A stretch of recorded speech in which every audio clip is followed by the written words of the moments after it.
because this character, Nick Dunn, is very similar to Ben Affleck in real life.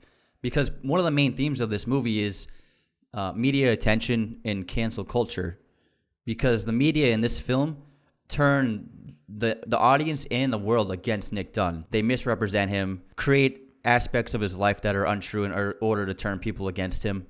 And the same thing happened to Ben Affleck, where the media portrayed Ben Affleck in a certain way. He was dating J-Lo for a while. As we've learned over the last decade, he's a very intelligent guy. He's a very talented guy. So he was falsely portrayed by the media for so long. So he is a parallel to this character of Nick Dunn, who's also falsely portrayed by the media. Yeah, I mean, if you ask anyone in like 2006 what they thought of Ben Affleck, they'd be like, oh, he's just like a good-looking guy. He's a meathead. He doesn't seem very smart. But again, the last 10 years, the comeback this guy has had, directing and filmmaking and acting-wise, is insane. And he's always been like that. I'm sure he fell victim to that. He's the new Hollywood, he's like the it guy, and he was in all these bad movies like Pearl Harbor, but like he was getting paid and he was famous. So, I'm sure he fell into that lifestyle and didn't hate it.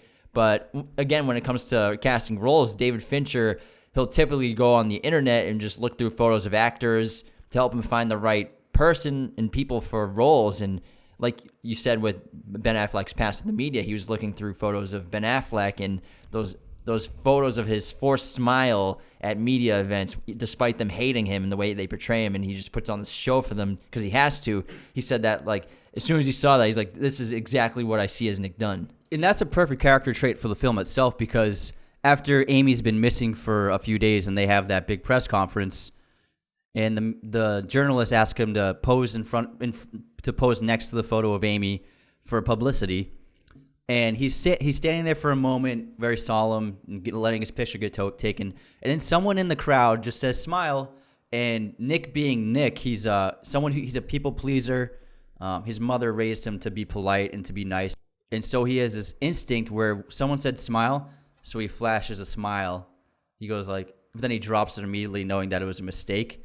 And that's a perfect example of just a single tiny moment is used by the media to portray this false narrative of who the person is. And then you see the parents of Amy Dunn, and they look there, and they just look like corpses being still because they know how to play the media. Yeah, exactly. The parents are experts of the media because of their history, I think 20 or 25 years of working with the media for their book. Just a little more backstory on Nick. We see multiple sides of the main characters in this film, and we eventually learn that we don't know what was real, what is real, in terms of statements of the past. Nick Dunn seems to be a highly charming and intelligent guy, but the loss of his job leads him down a path of depression and apathy towards life, the world, and eventually his wife, which leads to the deterioration of their relationship. There's this interesting contrast between what we think of Nick Dunn in the first act. We don't think he killed his wife. We're on his side in the beginning. He's a nice guy, but he kind of seems oblivious to things. He seems unaware of his own behavior at times, especially when cameras are on him. So he has these lapses in judgment of how to behave in front of other people. It actually showed up in his marriage, where he just became oblivious to his marriage. He became selfish. He used his wife. He took advantage of her. And we learned that ultimately he kind of fueled the fire for what ends up happening to him in the film.